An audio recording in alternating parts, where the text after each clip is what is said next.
As far as I know, your last book is dealing with this particular issue.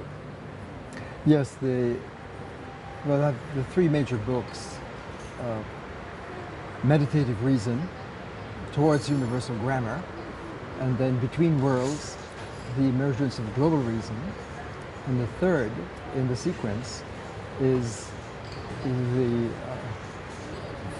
First Philosophy, Meditations of, not on, Meditations of Global First Philosophy. For me, there never was a global first philosophy. Aristotle inaugurated the name First Philosophy to get to the ontos, the being, because he saw that there is something first, and being is first, and everything else comes from being.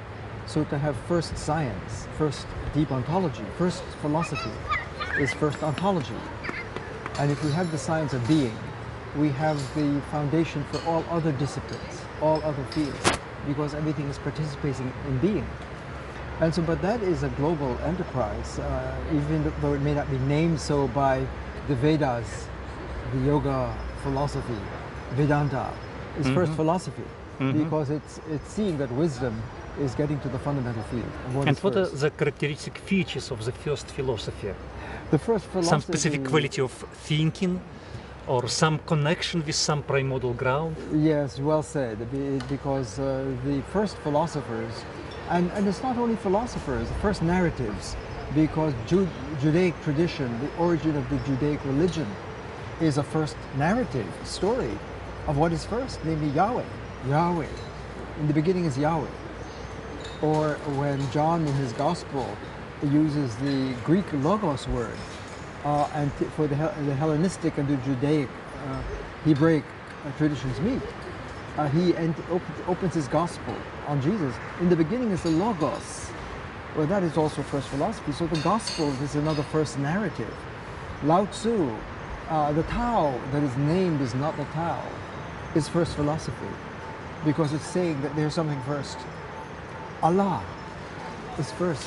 The God, the infinite divine is first. So the fundamental field, however we approach it, whether we officially call it theology, ontology, or just a first or religious or spirituality, they're all different, seeking to tap fundamental reality. What is first? And so my third book, Meditations of, not about, this is very important, because once you enter into these great first visions of what is fundamental reality, the unified field of reality, they all saw that it's absolutely important what technology of consciousness we're using, what mind operating process, because the standard everyday development of ego-based, monocentric consciousness processing, ego-mentalism, is living from the ego space. The ego it's a technology of consciousness. It's how we see the world from my perspective, and I see all my experience, all the content, all the information. It's an information technology. And information is a stage of development. But to get to the fundamental field, whether it's Shunyata, Om, Allah, Yahweh, Christ, Brahman, whatever name we use, we need a deeper technology. And what I began to see as I studied and lived in these different first narratives across the planet, over 3,000 plus years, I began to be struck with, wow, if you could step back from any one first narrative, whether it's the Vedanta, or the Buddha, or the Zen, or the Tao, or the Christ, or the Yahweh, Moses, Abraham, Christian Jesus, Allah, all of these first attempts saw something dramatic. We couldn't see if you stayed local, in the local lens, even though they're trying to be global, each in their own way. You begin to see a pattern that they are all recognizing that the fundamental field is infinite. It's an infinite field. Shunyata.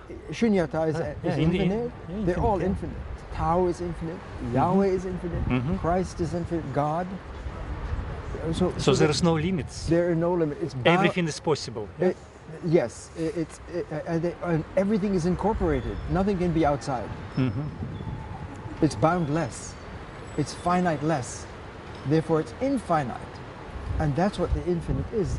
You cannot put it in a finite space. You can't use a finite technology of consciousness to approach it. Finite ego-mental thinking, talking about it as if it were information. It comes from the source, but it cannot resource. It cannot touch the source. Because by its nature, ego-mental thinking about it as information and putting it in the space, the screen, the box of awareness, from that point of view, eclipses the fundamental field. All the geniuses knew that. And therefore, we had to be super attentive to what mind operating process are we using to access our source, the fundamental source. And since we are source beings, and transpersonal psychology or transpersonal ontology, for example, is recognizing we've got to find the source.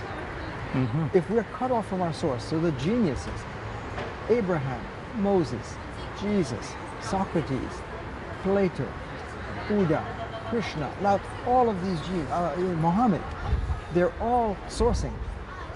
And they're in a deep technology of non-dual, holistic, integral consciousness process.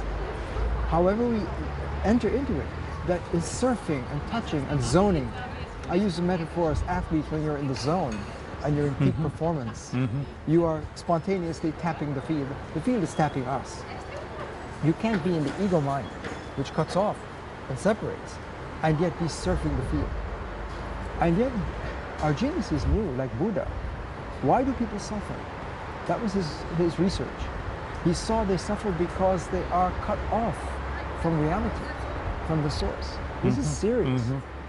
If we're source beings, which means we are coming from the source, but we are cut off for whatever reason from the source, and our mental operating process, like a computer operating process, can cut you off from the source.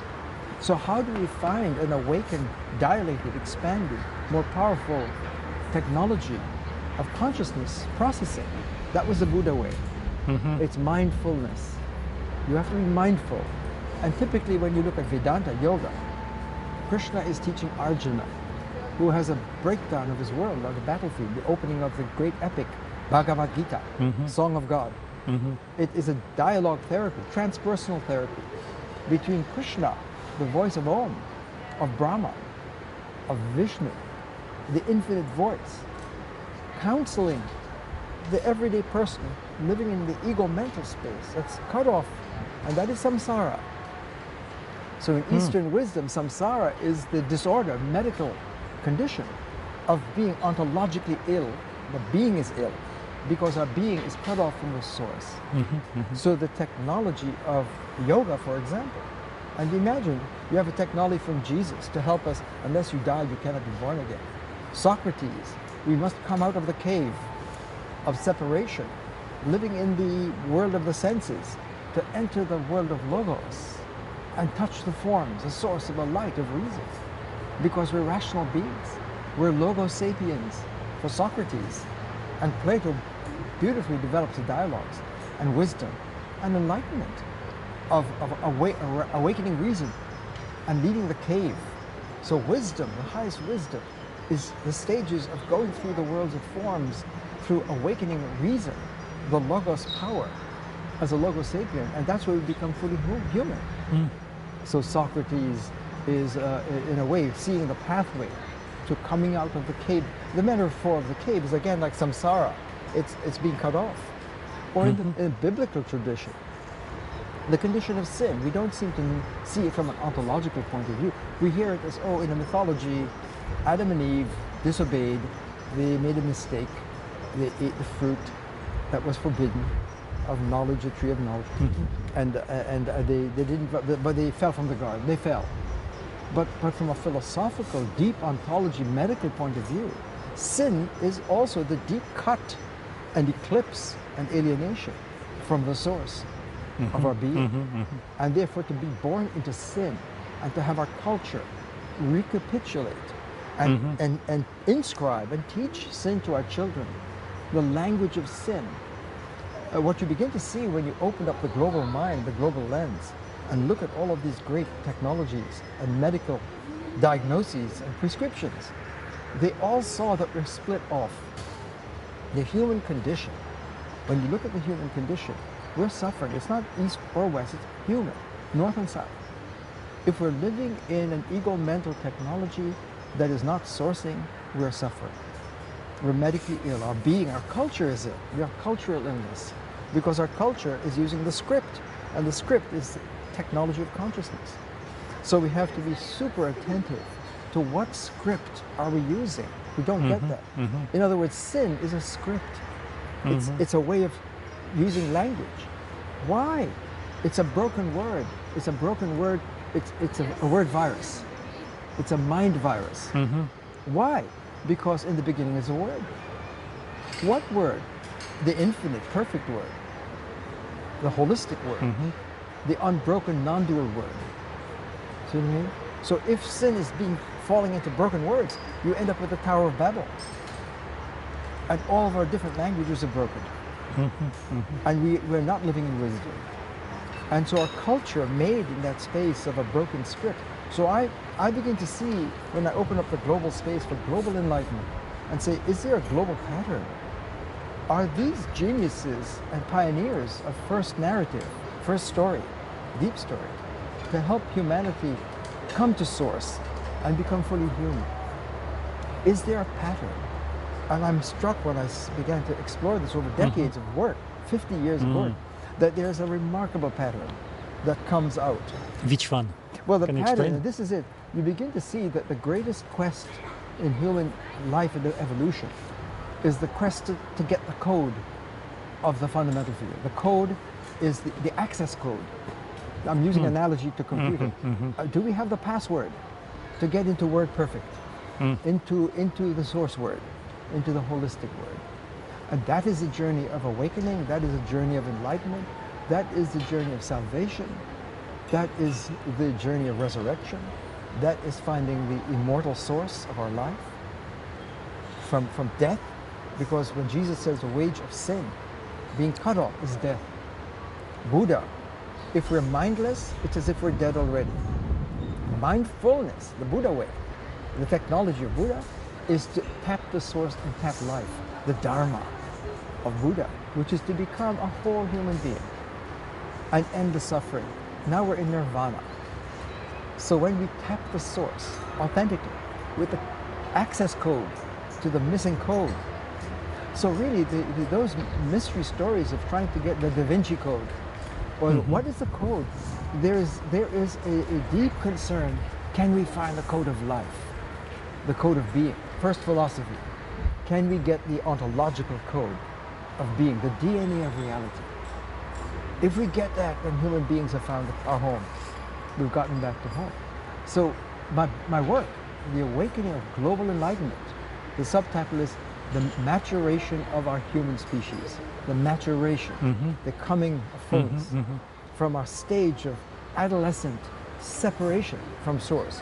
And if we call it samsara in the East and sin in the West, it's the same medical condition. When you see it with global eyes, it's being cut off. Samsara is a cycle of being trapped in the cave of repeated life after life with no hope of entering into nirvana, moksha, freedom, release from the karmic cycle. And in the sin, you're born in sin, and it's transmitted culturally, generation after generation. And unless there is a Christ who is now a bridge between fully God and fully human, to bridge and open the way. And so the whole narrative of Jesus was the logos in the flesh that could bridge and make it possible by taking on the sin of humanity and to sacrifice himself. So it was God sacrificing himself, so that humanity can return home, and that will be salvation. So you have this remarkable story. And when you realize that the Christ code, the Moses code, the Buddha code, the Yoga code, the Lao Tzu code, the Logos code of Socrates, Plato, Aristotle, they're all attempting to tap the same code.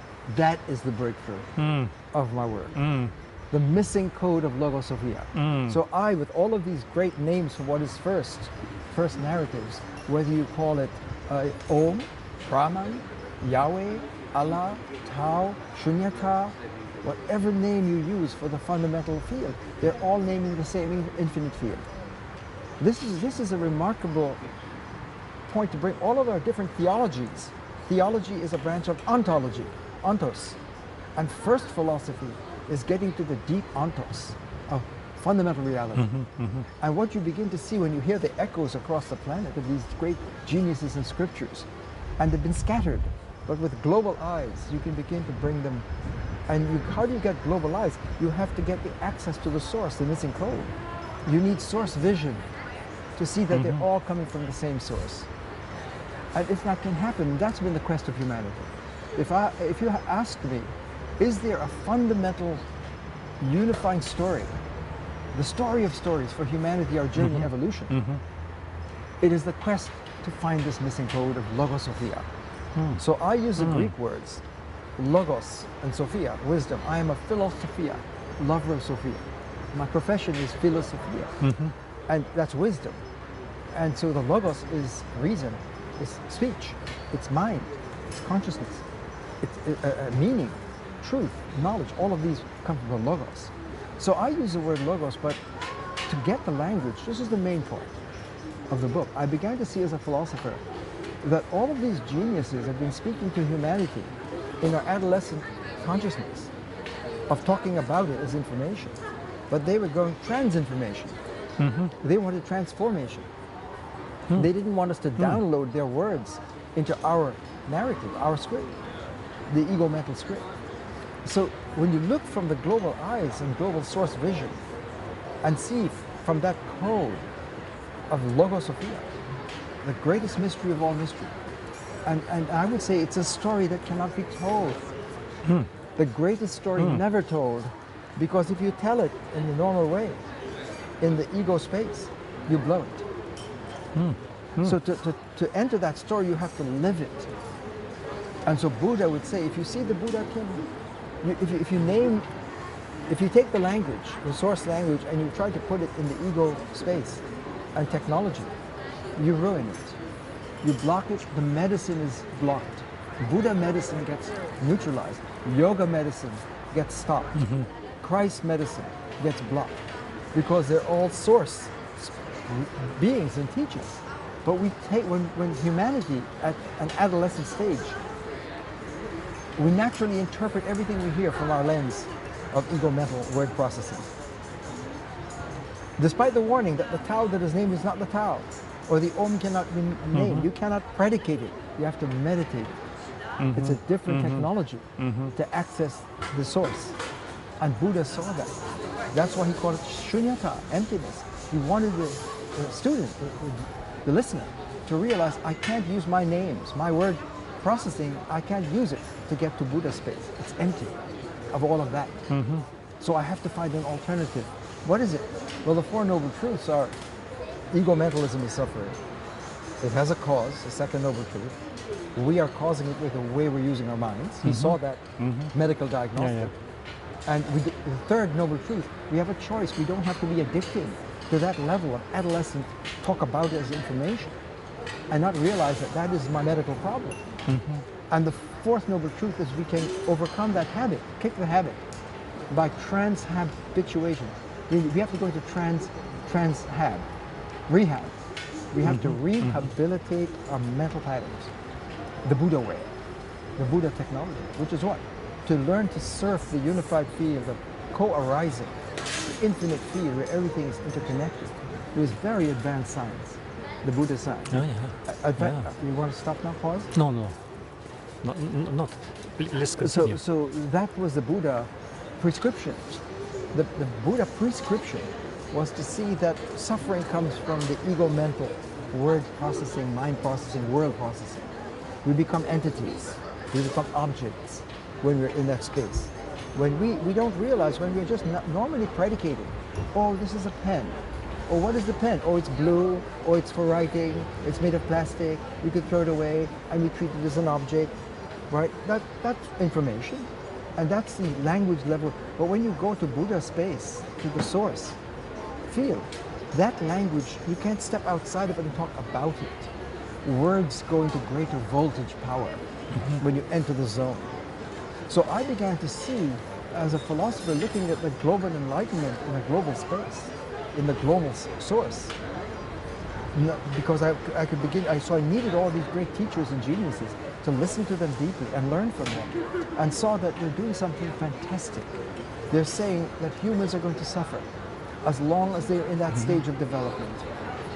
East and west, north and south. And I even use a common word, sinsara. Sin and samsara, let's see in one medical diagnosis, both are equally cut off from the zone, from the space, from the source. I speak of the zone again as when athletes spontaneously go into the zone and they step out of the ego, running, and she is the running. The running, she is the running. The jazz musicians are not ego jazzing. They leave the ego separateness and begin to be the jazz. They become the music. The Christ is the living word. He is the living logos. Something fantastic, a miracle of transmutation happens to the human and to the world, nature, and to reality, and to the space when you enter the source. So I began to see we must find a way, the highest priority of wisdom and the medicine of wisdom for the people is to help the people see that when we are in the adolescent mind processing technology of language, speech, thought, consciousness, and they all go together, our consciousness follows our literacy and our language. And if our language is broken, our consciousness can't be high. So to get to awaken consciousness, we need to awaken language to get to the original word. So when we hear in the beginning is the word, that is source word. It's a much profound, mysterious, powerful word than human words, ego-based words that are broken.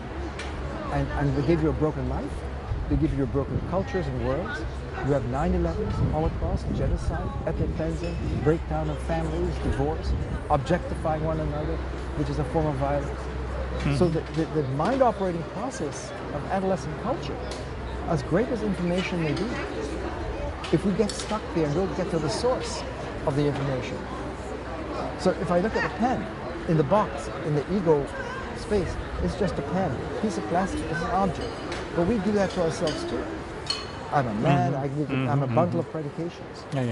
But if I can put the pen in the zone, imagine seeing this pen in the source field, the infinite flow of connectivity, where every point is Om, every point is Christ, every point is Buddha nature, every point is fractal, every point is a power path in Indra's net. So the main point is unlimited vision. Exactly.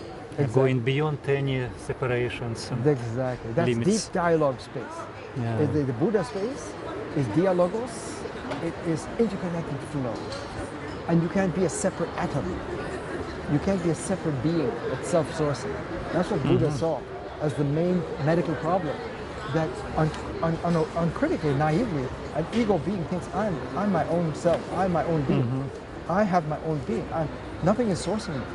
So, Ashok, let's imagine that after publication of your book, most part of humanity will ask you to guide humanity towards the road of getting missing code.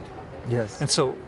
And you have unlimited resources to do whatever you want to do with your students and helpers in modern world, to save humanity, to help us to be enlightened.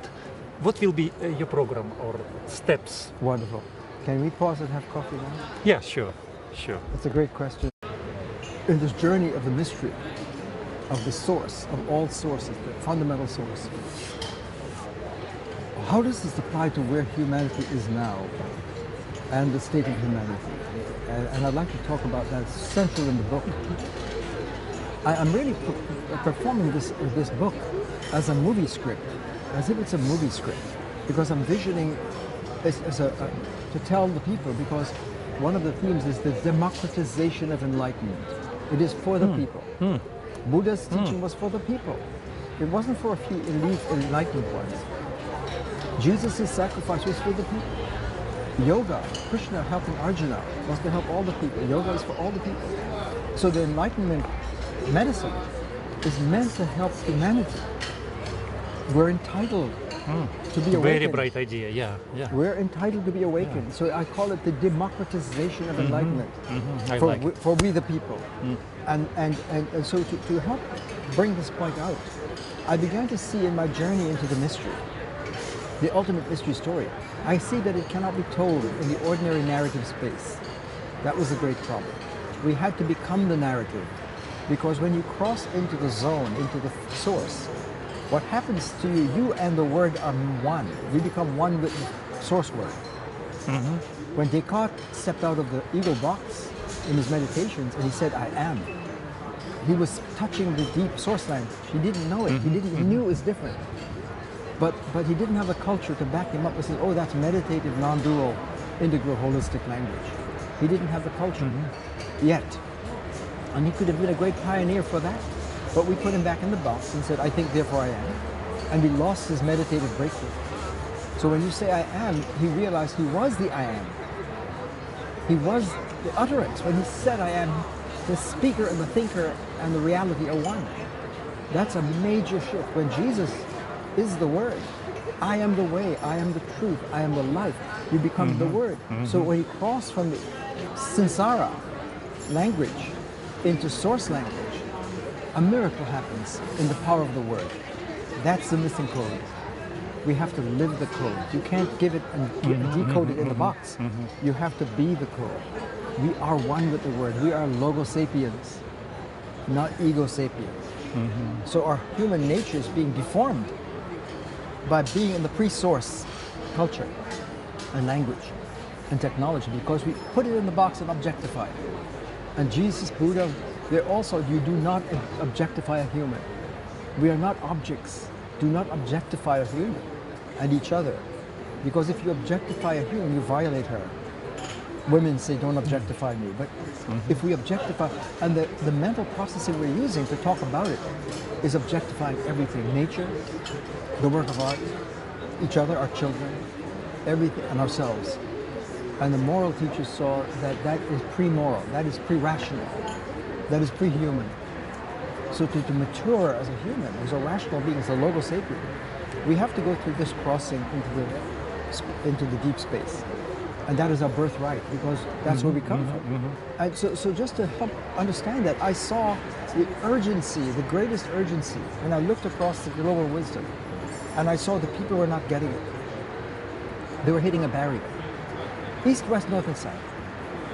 Male, female. It's not just patriarch or matriarch, all the people were using that level of evolutionary development of the ego-based thinking as a stage of information, and not realizing that was a stage of language development and mental development, consciousness and human development. And so I had to say, we've got to find a way of highest activism for the people, of the Buddha medicine, the Christ medicine, the yoga medicine, all of these great medical technologies. We had to find a way to help the people see that we're not getting it. And so I introduced in my research over the decades, about 20 years ago as a logician, ontologist, first philosopher, that we had to find a marker as an alarm system, a teaching device, to help humanity realize, oh, I'm using ego mental technology. And I use single strokes to mark, almost like deep quotation marks, for that mental operating process. And double parentheses to cross to the zone source language. So double parentheses is marking the code space. The yoga space, the Christ space, the Buddha space, the Yahweh space, Allah space. Do you use these marks in your book in such a way? Oh yes, these are all of my books. And my third book, Meditations of Global First Philosophy, is all about learning the script of how to go and evolve from single bracket thinking, which is holding us in a mental cave and a human cave, of samsara, sin script. Single bracket is sin script, samsara script. So we have to see the script holds us in an ontological condition to Buddha script, Christ script, source script, double brackets. And it's all about understanding the literacy. So this awakening global enlightenment for we the people as a birthright is to use this technology, single bracket, double bracket, to help people see it. Because when I present this around the world in my presentations, and I cannot speak in the single bracket box, I must find a way to speak, to invoke and make real the double bracket space. The Buddha space, the yoga space, the Christ space. And I've been teaching this for years with my students. And I've been teaching my 47th year of teaching of these texts. When I'm teaching the Bhagavad Gita or the Dhammapada or the Zen, Master Dogon or Nishida, or understanding Rumi, the poet in the Sufi tradition, or the Gospels, I have to help the students step back from where they are great students in information, technology, and to realize that to read the Gita, they must step back and begin to learn the source script. And the teacher can't tell them. They have to activate the I am code. The mama and dad can't give the child, here's your code, honey. Here's your password. Have a good life. You know? Because Descartes had to say I am for himself. When you say I am, you're getting your password. You're activating the code. And each person has to say I am. And each person is, that's why Buddha said, important, work to his disciples. Find your passcode. Work out your salvation with diligence. He was saying, you don't just follow me. You can't just find it from me. I help to bring you to the threshold where you have to do it yourself. And that is becoming a free, liberated human being. When Nietzsche said, God is dead and the Christians killed him, and we have to go beyond good and evil, he's in effect, in his way, saying we have to go beyond the box of single bracket to become a mensch, an übermensch. You know, to be a moral being. And Kant saw that the phenomenal self in the single bracket, he didn't have single bracket, double bracket, but the noumenal, the Ding an sich, reality as it is, cannot be seen. He thought because if you see it, it becomes phenomenology, phenomena. And the self that's phenomenal, the psychological phenomenal self on the screen is not the moral self.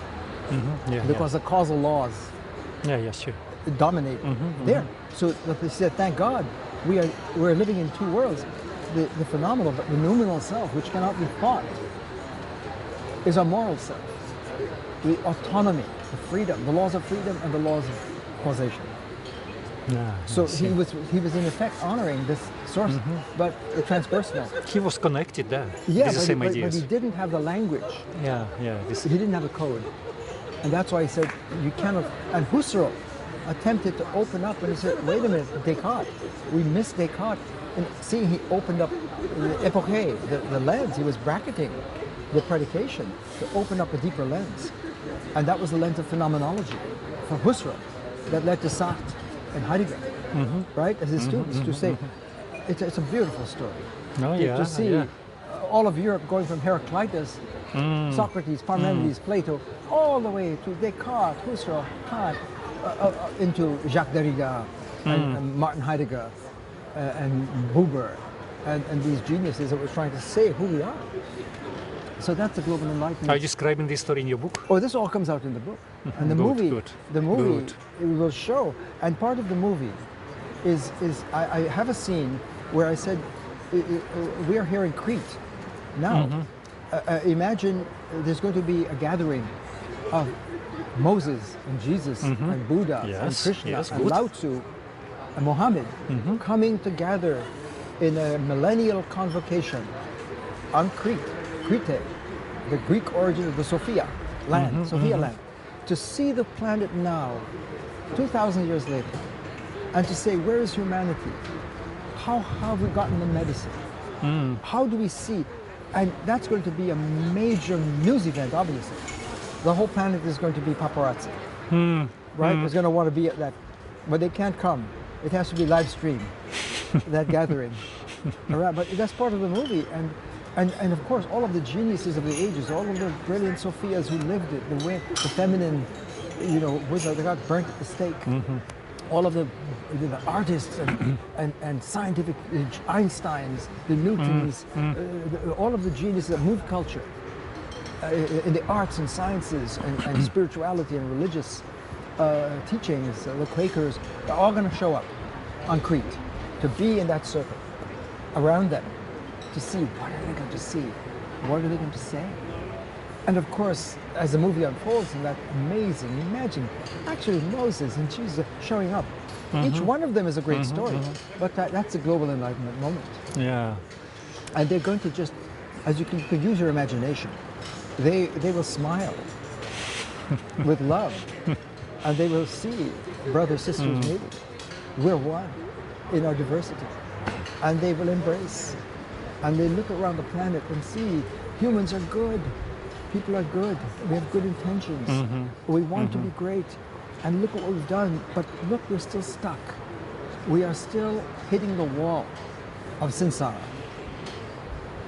People have not yet gotten the transition to open the Christ space. This is very serious. Yeah, it's very serious. And I have a question, by the way, Ashok. You gave a brilliant perspective of pathway to global enlightenment. And you mentioned that the secret code was discovered and introduced to humanity by many enlightened teachers through the whole history of humanity. Not only Buddha, Mohammed, but lineage of Tibetan masters, for example, lineage of Sufis masters, and Indian masters of Advaita Vedanta. There were maybe 1,000 or even more, even 100,000 of enlightened teachers transmitting this knowledge, trying to knock into the doorways of blind humanity. Yes. Open your mind, awake. But you know, nothing happens. That's right. Nothing happens, and we are still living in samsara as humanity. What is the reason why we are not yet enlightened? Well, that is the heart of the book. The awakening enlightenment, and awakening global enlightenment. Yeah. Is exactly to see that it's the source, the source that we come from and are and holds us all the time. When you see the double brackets that I introduced for the infinite field, if you follow the science, first philosophy, first narratives, theologies, it's clear that the infinite must be infinitely one. You can't have two. Because if there were two, it would not be infinite because the other will limit. So it's got to be one. But infinite one, not ego one, infinite one. Infinite unity is intranet. It has infinite points of diversity in unity. That's why every point, every grain of sand is sacred. Every breath, every possible within that field is fractal. It's touching the other entire field. If you see the pen in the ego space and you want to throw it away, but then you put it in the source space, suddenly the pen lights up with powerful fractal meaning, as if it were picked up on Mars. If Explorer picked up this pen, it will be headline news, a world-changing historical moment. There's writing, there's alien intelligence, there's culture outside of the planetary situation. It will be a headline news. Why? Just because of this pen. Why? It has filled with information. So when the poet Blake says there's infinity in a grain of sand, and eternity in an hour, or the great teachers, enlightened teachers saw there's that of God in every person, or every person is in the God space. It's a better way to put it, right? Why didn't we get it is your question. And that's why I began to see that because the two dimensions of language were conflated, they were superimposed in the same space. So when the teacher spoke, we interpreted it in our familiar language, and not realizing by making it information, we were neutralizing the medicine. So the sin, the dominance of samsara, of sin script, as the technology of consciousness that eclipses the source, and as a chronic habit of interpreting the voice of the source, of our teachers, in that space, has been the barrier. So that's been the chronic habit of interpreting in limited it's a way. deeply entrenched, culturally transmitted addiction to a mental operating process. See. That's very, and so where Jesus was struggling with that when he said to the disciples who were in the ego mental, right? When I was in prison, you visited me. When I was hungry, you fed me. And they said, when did we do that? Because there were enough in that language. He said, when you tended to the least of mine, you tended to me. He was speaking source script, where everything is interconnected. That's ethics. That's the golden rule. The global rule. Buddha saw the same law. This is the point. When you get code, the source code, the global source code for the people, you begin to see this is simple, powerful science. The infinite is infinitely one. Everything is connected and sourced from it. And therefore the double bracket surrounds all reality. And every story we have in ego mental samsara is coming from it. It cannot be self-sourced. So to be an ego is already to be acknowledging the source, is making you possible, the ego. All the disciplines, the arts and sciences, biology, chemistry, physics, all of in the liberal arts, every narrative, every field, whatever, every religion, every scripture, is tapping the source. The source is always infinitely here. So the elementary global first science, it's a first science when you get the code, is that the infinite is infinitely here. And it's here now in each of us. And we're held together in an I thou. You need to see that it's a deep dialogue flow of reality. It's not I it. The samsara script makes everything an object, and it is I it. But when you go to I thou, and ethics, and awaken, enlightenment, compassion, love, healing, that's where we enter the risen culture, the global culture of enlightenment. So the teachers who gathered, the great pioneers who gathered on Crete to really look at the human state and acknowledge that people are great, but we're stuck. When they saw the double brackets, the single bracket says, yes, we need this to make it now. Deconflate what's been conflated. The two dimensions have to be disentangled and brought out so people can realize we're in the adolescent stage and that the voice of the double brackets cannot be inscribed and downloaded. We have to upscript. That's the key to the ultimate activism and evolutionary saving of humanity. Because the teachers saw it's urgent medicine to come out of the samsara, the sin script, and rise into our destiny and our home and our source, which is love and compassion and deep dialogue and connection with nature, where everything is sacred. And that is where the heart of the script, the movie script, Awakening Global Enlightenment, that's where it's moving. To make this with the single bracket, double bracket, this deconflation, to help the people see, oh, that's the code, the missing code, where everything is interconnected. Now I discover the Christ. Now I discover Buddha. Now I understand yoga of yoga. That's what Patanjali was saying. That yoga is a quieting of ego samsara mind and entering into the Om script. So the Buddha script, the Om script, the Rumi script of Allah, the Zen script, the Christ script, the Socrates, the Logos script. That's the common source. It's the infinite source, the unified source, where the pluribus unum, in that logic, in that code of the source, now you see how you can have infinite diversity, sacred diversity, with infinite unity. And that's where democracy is born. We the people. We hear the civic space is broken and dysfunctional, and the world is in trouble. We know that. What is the medicine? Listen to the medicine of our great elders, our pioneers, our source pioneers. And if we can somehow get the access code and discover the code, which is already in us, because the code surrounds us and supports us, and we are logo sapiens by nature. We are source beings. And if we're desourced, we suffer.